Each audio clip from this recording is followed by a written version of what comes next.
Welcome, ladies and gentlemen. I want to appreciate you so much because of your great support. Please consider subscribing to this channel. Last week, we talked about the edible oil saga as two cabinet ministers were linked approving the importation of edible oil, a duty-free edible oil, into our country.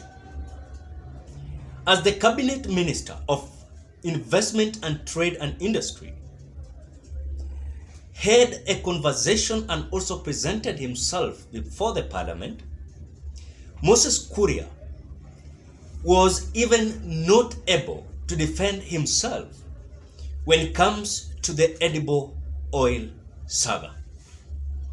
At the same time, today, the High Court in Nairobi has ordered the government not to sell cooking oil imported in the country by the Ministry of Trade and Industry.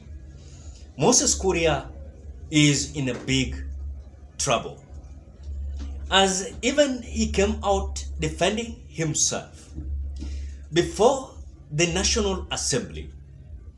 Moses Kuria is going to pass a very difficult situation, as this was reported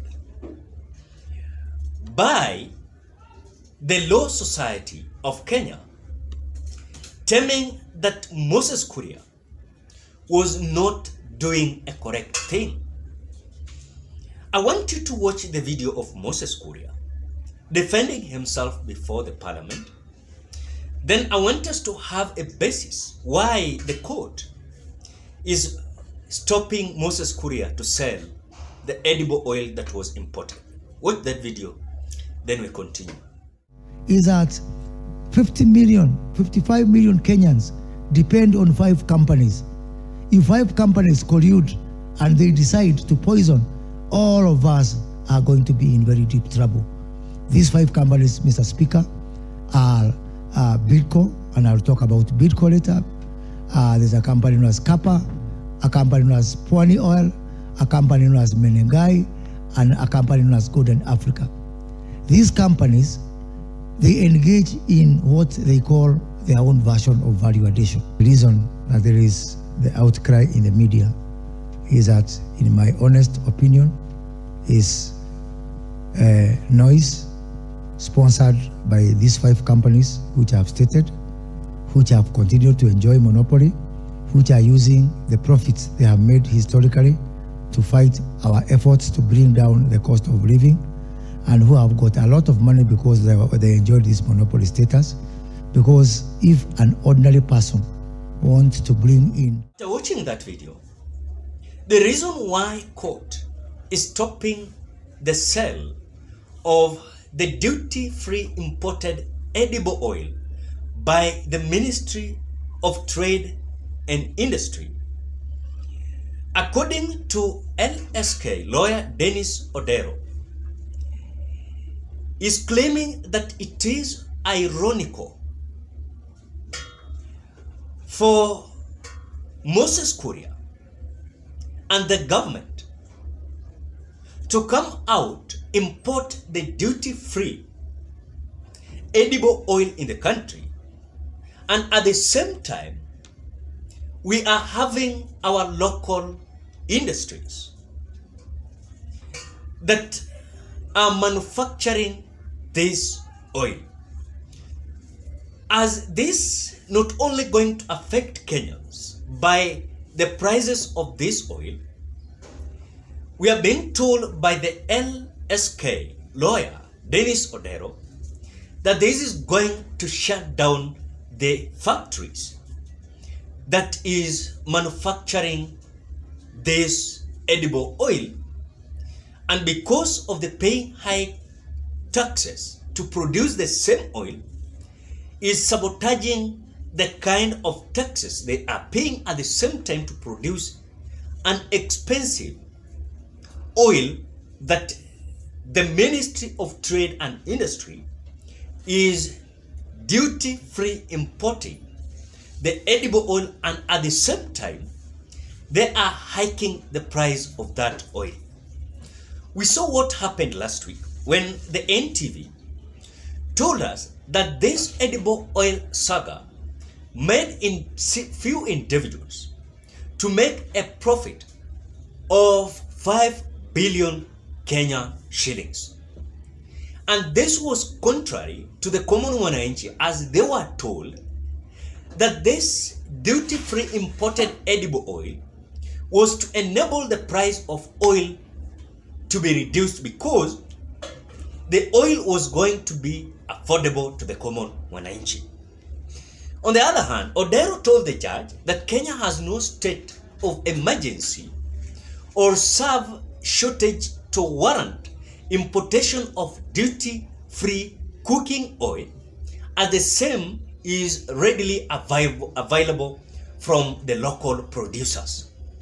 So the question is, while faulting the process through which the government sourced for 125,000 tons of cooking oil, LSK is urging that Kenyans who work in the farms, number one, will lose their jobs, which it says is contrary to its promises to create jobs in the country.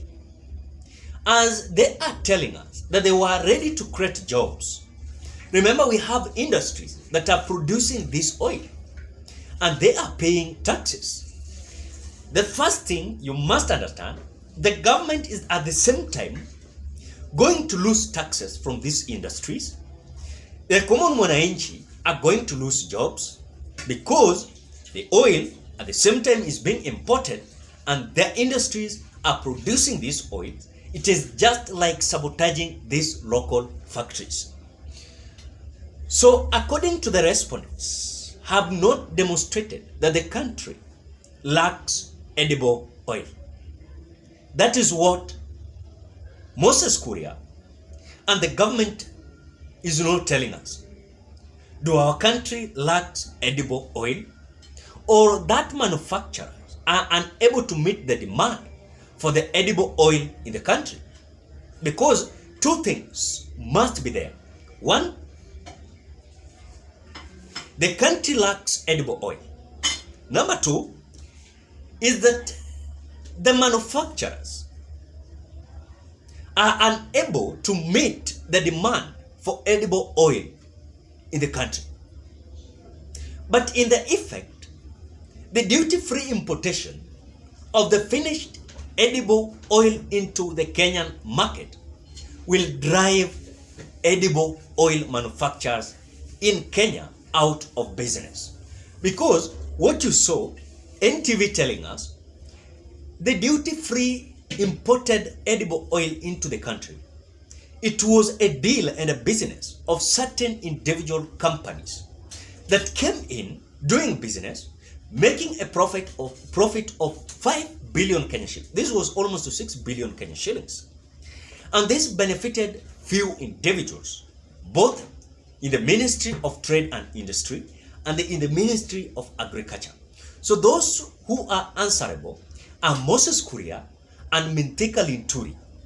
So when you look at this, LSK is stating that the government has failed to control the prices of the essential commodities locally in order to secure their availability at reasonable prices. But at the same time, we have those products. So LSK also adds that the government proceeds without consulting or involving edible oil manufacturers in Kenya. They just went ahead and imported the duty-free edible oil. So we as Kenyans, as we were being told that the truth is we are lacking the edible oil, which Moses Kuria was unable to describe before the parliament that we were lacking the edible oil. Or at the same time, the manufacturers never met the demand of the edible oil in the country.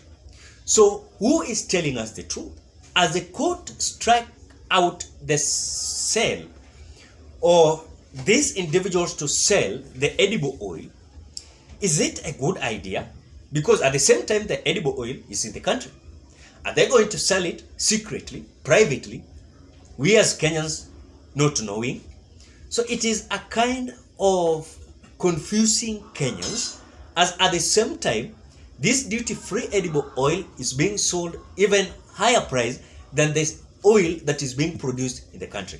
Ladies and gentlemen, what are your thoughts? Drop your opinion at the comment section below. Otherwise, thank you so much because of great support. Please consider subscribing, liking, commenting, and sharing this video. Bye bye till we meet on another video.